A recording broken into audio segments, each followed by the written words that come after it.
Good evening all. আজকে আমি একটা গুরুত্বপূর্ণ ইনফরমেশান শেয়ার করতে চলেছি এবং যেটা আমার মনে হয়েছে না এটা শেয়ার করা উচিত, কারণ প্রচুর মানুষ আছে যারা চাইলে ধনী হতে পারে, কিন্তু তারা সেই পথগুলো জানে না। ইভেন কি আমরাও কিছুদিন আগে, আমিও কিছুদিন আগে সেই পথগুলো জানতাম না যে কী করে অল্প অল্প পয়সা জমিয়ে একটা ভালো জায়গায় পৌঁছানো যায়। প্রত্যেক মানুষ কিছু না কিছু খরচা সে নিজের জন্য করে, অজান্তে করে ফেলে, এবং কিছু পয়সা সে চায় সেভিংস করতে। দেখুন, সেভিংস বলতে শুধু আমাদের কাছে অপশান যেটা থাকে, হয় ব্যাংক অথবা রেকারিং ডিপোজিট। রেকারিং ডিপোজিটে হয় এফডি, আর একটা হয় ব্যাংকে আমরা হয় এফডি করব, না রেকারিং ডিপোজিট করব। এছাড়া খুব বেশি আর অপশান থাকে না। আর আমরা সেভিংস বলতে যেটা করতে চাই সেটা হচ্ছে এলআইসিতে পয়সা রাখি, কিন্তু আমাদের অ্যাকচুয়ালি জানাই থাকে না যে কী করে আমরা পয়সাটাকে ঠিক জায়গায় রাখলে পয়সাটাকে বাড়াতে পারি। এলআইসিতে পয়সা রাখলে সেটা সেভিংস বাড়ে না। এলআইসি ফর সিকিউরিটি, যাদের সিকিউরিটি দরকার আছে তার জন্য আমরা এলআইসি করা হয়, লাইফকে প্রোটেকশান দেওয়ার জন্য, যাতে আমার বিপদের সময় সেটা সাহায্য করে, আমি সেই টাকাটা পেলে আমার হেল্প হয়।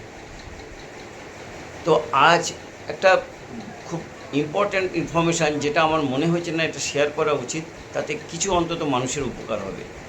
তা যদি আপনাদের সত্যি ভালো লেগে থাকে তাহলে আমার সঙ্গে যোগাযোগ করবেন, আমাকে লাইকস দেবেন, তাহলে অন্তত বুঝবো, কিছু কমেন্টস করবেন, তাহলে আমার ভালো লাগবে।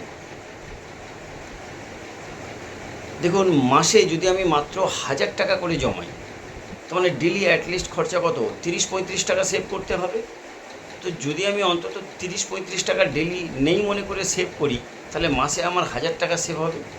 সেই 1000 টাকা যদি আমি প্রতি মাসে জমাই, তাহলে দেখুন কীরকম একটা ম্যাজিক্যাল ঘটনা ঘটতে পারে। 1000 টাকা করে যদি আমি প্রতি মাসে জমাই, আমি যদি 10 বছর জমাই, তাহলে আমার জমবে কত, 1,20,000 টাকা। কিন্তু সেই টাকার বিনিময়ে আমি পাবো কত, 2,24,000 টাকা। এবং সেটা যদি 1000 টাকা করে যদি আমি 20 বছর জমাই, তাহলে আমি কত টাকা পাবো, আমার জমবে হচ্ছে 2,40,000 টাকা, কিন্তু আমি পাবো হচ্ছে 9,19,000 টাকা। আর যদি আমি এই টাকাটাই 25 বছর জমাই 1000 টাকা করে, তাহলে আমার দেখুন জমছে 3 লাখ টাকা মাত্র, আর আমার টোটাল টাকা হয়ে যাবে 17 লাখ টাকা। যদি আমি আরেকটু বাড়িয়ে 30 বছর জমাই, তাহলে আমার কত টাকা হবে, আমার জমবে 3,60,000 টাকা, আর আমি পাবো হচ্ছে 30 লাখ টাকা। তাহলে ভাবুন, চোখের সামনে বয়সগুলো চলে যায়, সময়গুলো চলে যায়।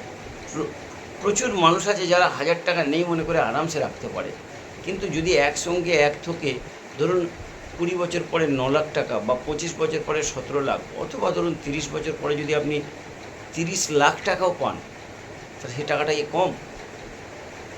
গ্রামের দিকে যারা চাষাভুষা মানুষ, যারা দিনমজুর করেন, তাদের কাছে একসঙ্গে 8-10 লাখ টাকা মানে অনেক, কিন্তু তাদের চোখের সামনে দিয়ে বয়সগুলো চলে যায়, আমাদের চোখের সামনে দিয়ে সময়গুলো চলে যায়, আমরা টাকা কোথাও সেভিংস করি না। এবং সেভিংস বলতে যে জিনিসটা বোঝালাম, আমাদের কাছে অপশান হচ্ছে এই ব্যাংক অথবা এলআইসি। ব্যাংকে হয় এফডি করো, নাহলে আরডি করো। ব্যাংকের সুদ কত, সেভিংস রাখলে 3 থেকে 4%, আর এই ফিক্সড ডিপোজিট করলে 7% থেকে 8%। এই হচ্ছে আমাদের সম্বল। আমরা তার বাইরে যে গোটা দুনিয়া আছে, জগৎ আছে, সেগুলো সম্বন্ধে জানি না। তবে আমি যে কথাগুলো বলছি, এটার মধ্যে কোনো চিট ফান্ডের কোনো ব্যাপার নেই, কোনো রকম কোনো ধোঁকাবাজের ব্যাপার নেই। আমি সেরকম মানুষও নিয়ে আর পছন্দও করি না। কোনো গরিব মানুষের যাতে উপকার হয়, সেই জন্যেই আমার এই ভিডিওটা করা।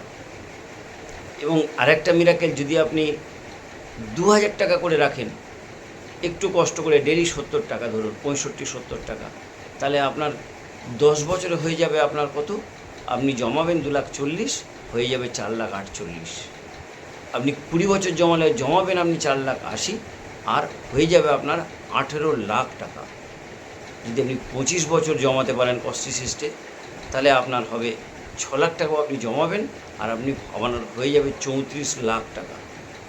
আর যদি আপনি 30 বছর জমাতে পারেন, তাহলে আপনি জমাবেন 7,20,000 টাকা, আর আপনি পাবেন 61 লাখ টাকা। তাহলে ভেবে দেখুন, কিছু কিছু জায়গা আছে যেখানে টাকাটাকে বাড়ানো যায়, এবং সেই টাকার বিনিময়ে পরে আপনি কিন্তু আপনার একটু সুখ চাইলেও পেতে পারেন। কারণ আপনার কাছে টাকা পয়সা থাকলে সেই টাকা দিয়ে আপনি অন্য জমি কিনতে পারবেন, জমির বন্ধক দিতে পারবেন, বন্ধক নিয়ে সেই পয়সা ফসল ফলিয়ে আবার আপনি নিজের জীবিকা নির্বাহ করতে পারবেন। কারণ আমরা শরীরটাকে দিয়ে সারা বছর খাটাই, সারা জীবন খাটাই, শরীরটাই আমাদের অ্যাসেট। কিন্তু একটা সময় পর তো শরীর আর সাথ দেবে না, মাথার ওপর প্রচুর চিন্তা থাকে, ছেলেমেয়েদের এডুকেশন থাকে, শিক্ষা, মেয়ের বিয়ে দিতে হবে, আরও অনেক চিন্তা, নিজের রোগ শোক অনেক কিছু থাকে।